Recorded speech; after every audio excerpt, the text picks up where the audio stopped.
obviously a lot can change. I'm not saying right now that these teams are losers right now, but at the moment, we haven't really seen much coming out of these two teams we're going to talk about. Now, the first one being my New England Patriots are making no moves at all. I take it back. They've made a couple of small moves, Puma, and let me give you those small moves, okay? They've signed Broncos offensive tackle Calvin Anderson to a 2-year deal. I had no idea who that was. I had to go I look don't know. up Is who that a that good was. thing? Like Russell Wilson just got slaughtered up there. Like, So apparently Calvin Anderson was a guy that was undrafted, came to the New England Patriots, got cut by them, went to the Broncos, started 12 games in like 2 years, just a rotation guy, a swing guy. And now we're giving him a 2-year contract. So he's coming in. sounds like a offensive Belichick guy tackle. for sure.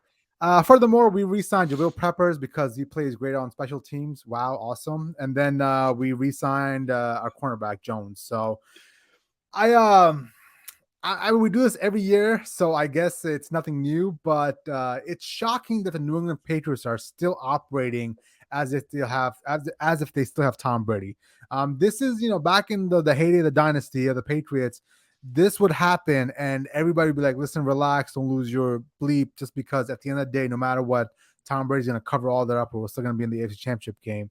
But we're at this point now, Puma, where this is going to be our 4th season without Tom Brady. And it's looking like, I don't want to get freaked out right now, but it's not looking good. I'll get freaked out, Jay. It's fine. You already have the internally screaming face going on right now. So just let it out. Jay, we were talking about this off air. We just saw like one of the free agent guys that Bill brought in 2 or 3 years ago, Johnny Smith, literally get traded away for a hot dog and a handshake to the Falcons for a 7th round draft pick.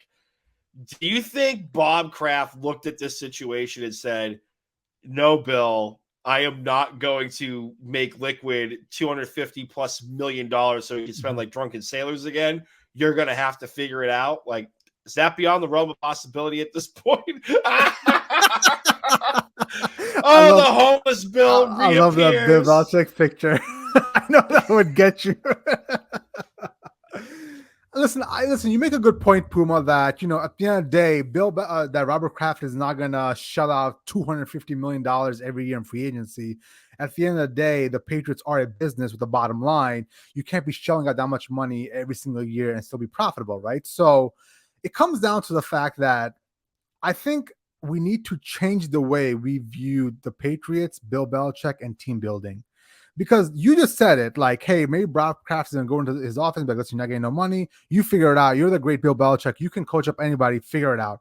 Yes, he can say that to Bill Belichick. However, in reality, that's not how it works. I mean, that game plan for the last 3 years has netted us a 500 record and a blowout performance in a loss to the Buffalo Bills last year in the playoffs. Like, seriously, if you look at the 3-year average since Brady's been gone, and that game plan of you figure it out, Bill, except for that 1 year where they went out there and did spend money, we're 25-25 with a shellacking in the playoffs against the Buffalo Bills. So, Bob Kraft really needs to look at himself in the mirror as well and be like, listen, what do I want out of this team? Do I want to just turn a profit, or do I want to build a winning franchise? And if he wants to build a winning franchise, he's gonna have to start spending some money. And the first thing he can do to spend some money is go out there and sign Lamar Jackson. Go make a big move. Hang on a sec. We were just talking about how Bob did not want to shell out money. Now you want him to shell out money for Lamar Jackson. Well, he's got to look at himself. What are you drinking over there? Well, he's got to look at himself in the mirror, Puma. Like, what does he want? What does he truly want? Does he want to save, a shit ton of money and have a healthy bottom line? Then great. Roll out Mac Jones for the next 2 years, and you'll be 8-9, 9-8 at best, and you won't be winning a playoff game. I think Bob needs to understand those old days of having a healthy bottom line and winning the Super Bowl are gone. They are gone. So you got to understand that he's got to make a decision here. And what's the decision? You either go get Lamar Jackson or you be trash on Mac Jones. Like, I'm just trying to paint the picture here that there are ways out of this. It'll just be interesting to see how they try to maneuver the next couple of days. This is true. All right, so walk me through the Lamar take.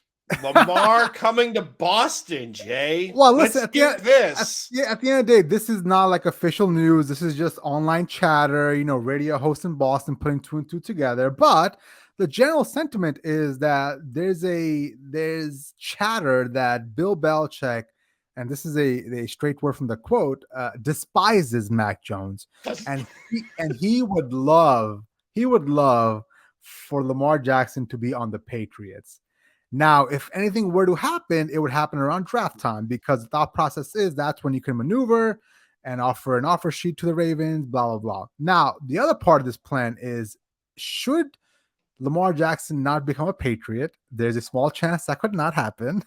A small chance, Jay? The divide between Belichick and Mac Jones is so strong that they would consider taking a quarterback at 14. Like, if somehow Will Levis or AR kind of fell into that range and they were within striking distance, there's a chance they could move up and take that quarterback. Now, I'm not saying it's going to happen. I'm not saying that. All I'm trying to illustrate here is the divide between Mac Jones and Bill Belichick is so strong right now that there's rumblings that they could take a quarterback in the draft, or Lamar Jackson could be an option. I mean, he did just trade away Mac Jones' buddy, Jacoby Myers, but that's a good point. Well, that's a good point, right? So why trade away, Mac Jones' binky so far? Mac Jones hasn't had much good success with any of the wide receivers or tight ends besides Jacoby Myers. So why trade him away? Maybe Lamar Jackson doesn't need a Jacoby Myers, right? This is true.